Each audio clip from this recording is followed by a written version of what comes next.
sini saya akan menjelaskan menurut teori kepribadian para tokoh-tokoh psikologi. Yang pertama Sigmund Freud, yang kedua Carl Gustav Jung, yang ketiga Alfred Adler, yang keempat Erik Erikson. Yang pertama menurut Sigmund Freud, psikoanalisa sebagai sistem kepribadian manusia. Insting, internal stimulus atau sumber stimulus dari dalam tubuh yang memotivasi dan menggerakkan kepribadian dan tingkah laku. Goal insting, mengurangi atau menurunkan stimulus melalui tingkah laku tertentu seperti makan, minum, dan aktivitas seksual. Dibagi menjadi dua, yaitu yang pertama insting kehidupan atau eros, yang artinya lapar, haus, seks, mempertahankan hidup atau survive, dan melestarikan spesies. Bentuk energi sebagai manifestasi dari insting kehidupan yaitu libido. Libido merupakan energi psikis yang mendorong seseorang untuk mengejar tingkah laku dan pikiran-pikiran yang menyenangkan. Yang kedua, insting kematian atau thanatos.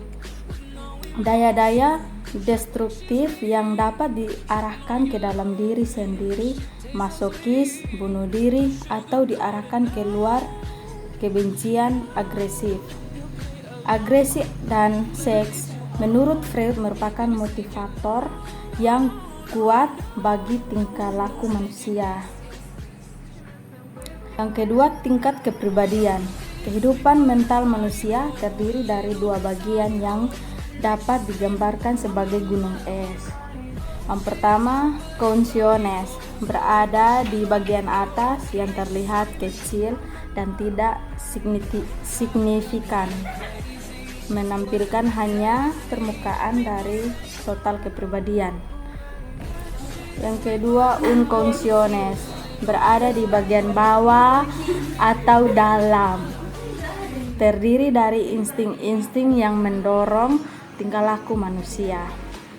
Freud kemudian merevisi struktur kepribadian manusia menjadi 3 komponen, yaitu id, ego, dan superego. Id terdiri dari insting-insting, baik insting untuk hidup, libido, maupun insting untuk mati, dorongan agresif. Id bekerja untuk memenuhi dorongan insting yang bertujuan memuaskan kebutuhan fisik. Id bertujuan untuk mengurangi ketegangan dengan cara meningkatkan kesenangan dan menghindari rasa sakit. Cara bekerja id demikian menganut prinsip kesenangan. Ego, aspek-aspek rasional dari kepribadian yang bertanggung jawab untuk mengontrol id. Ego berfungsi sebagai mediator antara id dengan situasi dunia luar, memfasilitasi interaksi antara keduanya. Ego mengikuti prinsip realitas yang mencoba menahan tuntunan id yang ingin segera dipenuhi sampai ditemukannya objek yang tepat untuk memuaskan kebutuhan dan menurunkan tensi. Superego, aspek moral dari kepribadian yang berasal dari pengasuhan orang tua atau norma-norma dan nilai-nilai di dalam masyarakat, berkembang sejak masa kanak-kanak ketika individu menerima aturan tingkah laku dari orang tua atau pengasuh. Ego berperan untuk menjaga keseimbangan antara dorongan dari diri id dengan aturan-aturan sosial superego yang berlangsung di dunia luar. Ego tidak menghentikan dorongan id, namun mencoba menunda atau mengarahkan kembali tuntunan id, menyesuaikan dengan kondisi lingkungan atau kenyataan yang dihadapi. Menurut teori kepribadian Carl Gustav Jung, pikiran bawah sadar menurut Jung, kesadaran segala sesuatu yang disadari termasuk pemikiran dan persepsi. Yang kedua, pikiran bawah sadar pribadi. ingatan, pengalaman, atau perasaan yang tertekan tetapi dapat diakses kembali.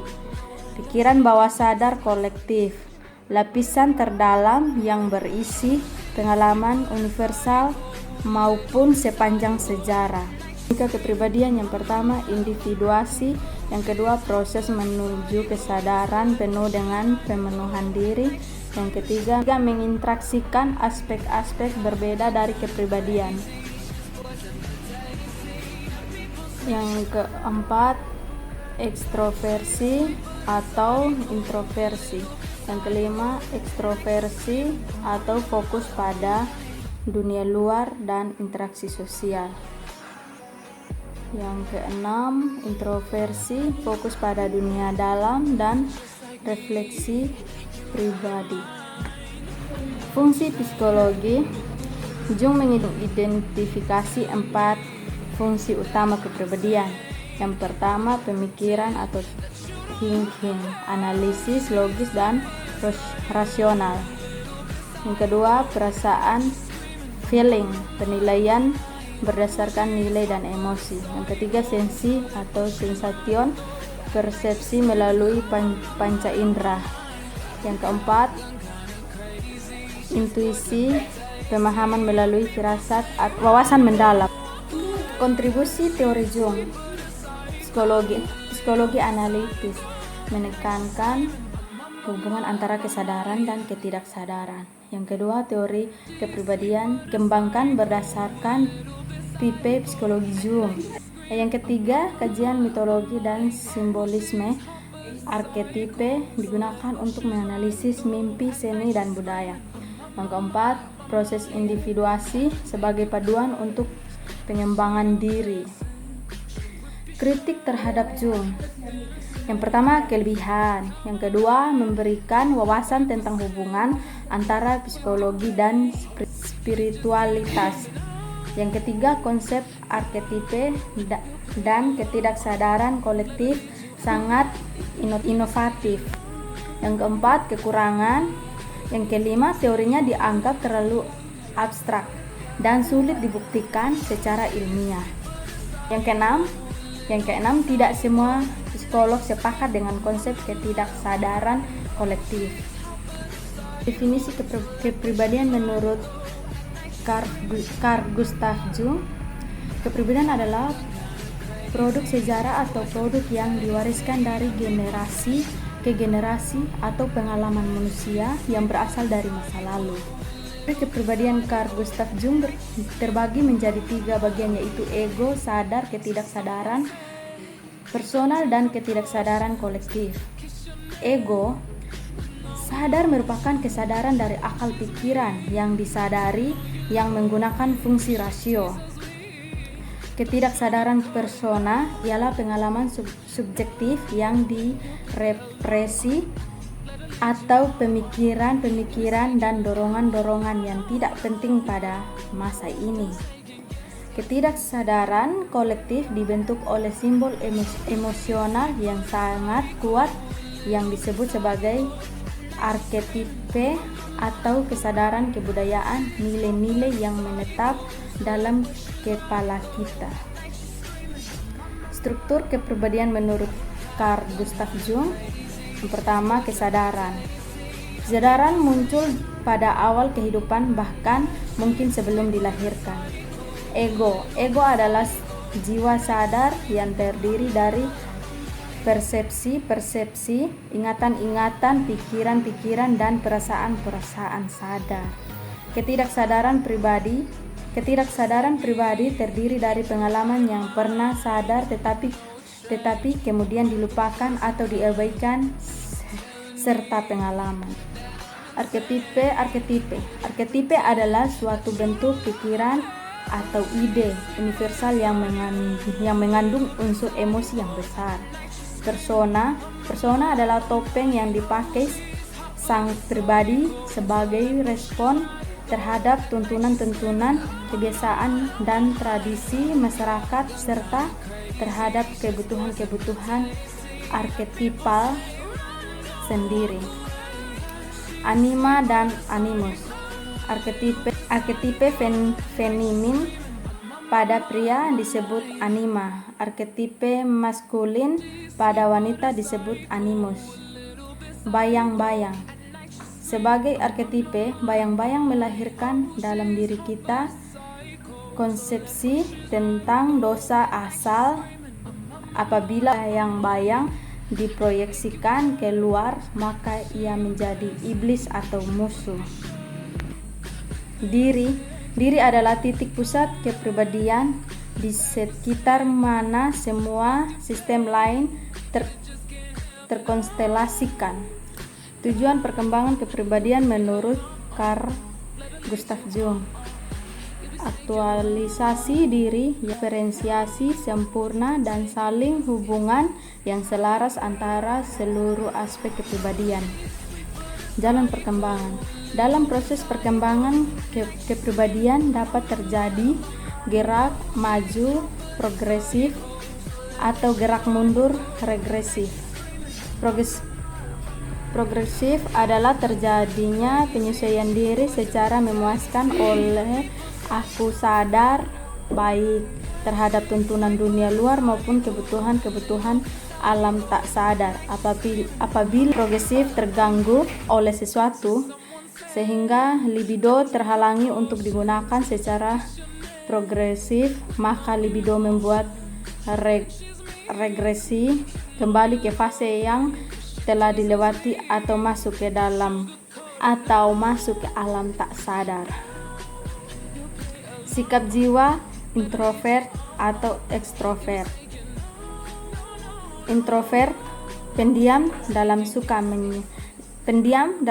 menyendiri, tidak suka pembicaraan ringan, merasa tidak nyaman dengan keramaian, lebih nyaman dengan sedikit orang, mengamati keadaan sekitar dengan sangat cermat, banyak berpikir sebelum bicara.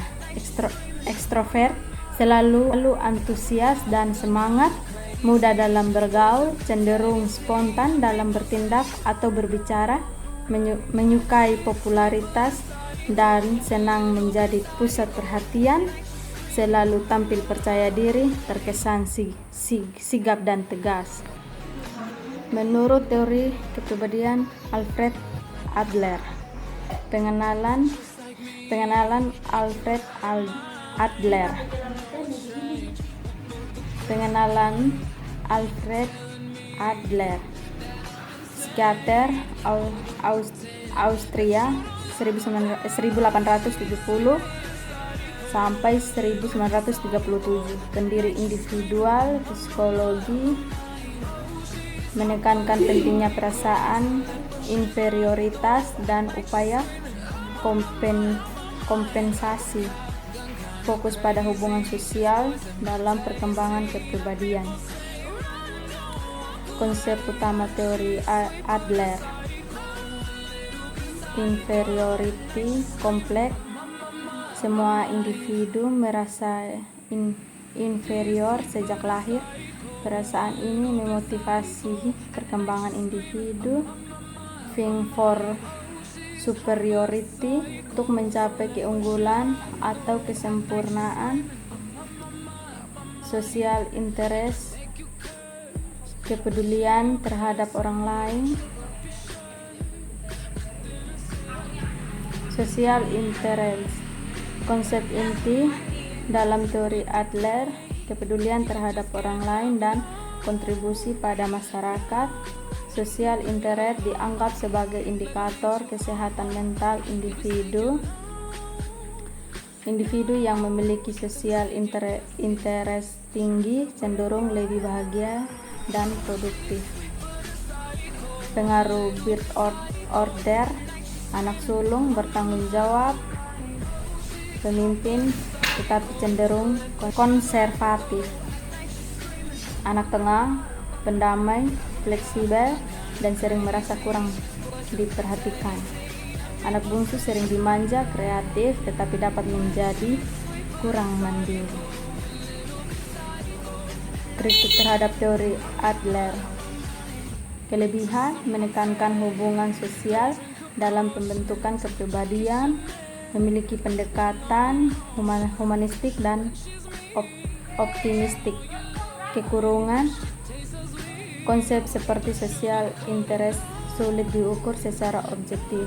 Beberapa ide seperti pengaruh urutan kelahiran tidak selalu konsisten secara normal. Teori kepribadian Erik Erikson. Erik Erikson mengembangkan teori psikososial sebagai pengembangan teori psikoanalisis dari Freud.